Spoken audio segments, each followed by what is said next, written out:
खुलुमबाय नमस्कार अस्सलामु आलाइकुम दिनैनि जोंनि पिपल दोलोनिफ्राय जोङो जिहेतु गरायसर विधानसभानि गेजेराव आंखौ इउपिपिएल दोलोआ पार्टी हिसाबै प्रटेक्ट खालामदों आं बेनि थाखायनो जोंनि दोलोनि मानाव गेदेर आफादगिरि आरो बारग' सिएम मानगोनां प्रमद सार बिथांनिसिम आंनि गोसो गोरबोनि साबायखर बावहरबाय आरो दिनैनि बे गोथार हाबाफारियाव नमिनेशन दाखिल खालामनाय गोथार हाबाफारियाव जोंनि दोलोनिनो मानाव गेदेर वार्किं प्रेसिडेन्ट लोगोसे राज्य सभानि सांसद मानाव गेदेर रोंगोरा नार्जारी बिथाङाबो नुजाफैदों बेनि थाखाय आं बिथांनिसिम साबायखर बावदों आरो दिनैनि बे गोथार हाबाफारियाव जोंनि माइनरिटि सेलनि मानाव गेदेर आफादगिरि मानगोनां नजरुल इस्लाम बिथाङाबो नुजाफैदों आरो बे हाबाफारियावनो जोंनि CWC नि नेता मानाव गेदेर मुजिब आली बिथाङाबो नुजाफैदों बेनि थाखाय बिथांखौ आं साबायखर बावदों आरो दोलोनि गासै स्तरनि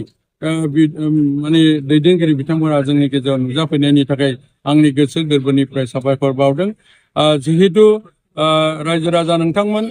मानाव गेदेर प्रमद बर' सारनि सरकारनि दिनावनो जोङो भाग्यक्रमै भाबै मोनथाम समष्टि सुक्लाय सेरफां समष्टि नाग्रिजुलि समष्टि आरो करिखद समष्टि बे मोनथामजों दाजाबनानै गोदानै विधानसभा समष्टि मोननायनि थाखाय आंनि गोसो गोरबोनिफ्राय मानाव गेदेर प्रमद सार बिथांनिसिम आरो माने इउपिपिएल सरकारनि थाखाय आंनि गोसो गोरबोनिफ्राय साबायखर बावदों दायो जिहेतु जोङो 2,05,000 जोंनि बे मोनसे समष्टियाव भटारफोर दङ बेनि गेजेराव आं दा मोनदांनायाव गामि आरो सुबायाव थांनानै जिखिनिखौ मोनबाय जिहेतु आंजों माने प्रटेस्ट खालामगोनबा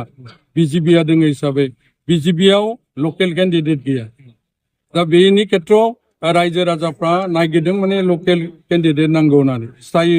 माने केन्डिडेट थायोबा मोजां जायो आरो नोंथाङानो जिहेतु स्थायी केन्डिडेट आरो नोंथांखौ बयबो रायजोआ सिनायो बेनि थाखायनो नोंथांखौनो जोङो देरहा होनो थाखाय नाजादों होननानै आंनो फोरमायदों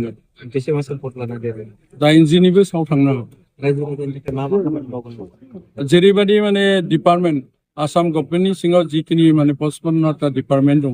बेनि बागै जिखिनि मोनथायफोर अधिकारफोर दङ बेखौ आर्टिकेल बेसिसआव जोंनि जितु 26टा जनगोष्ठीनि जिखिनि अभाब अभियोग समानै भाबै जों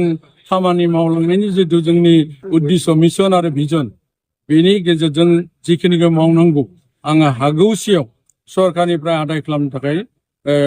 नाजागोन आरो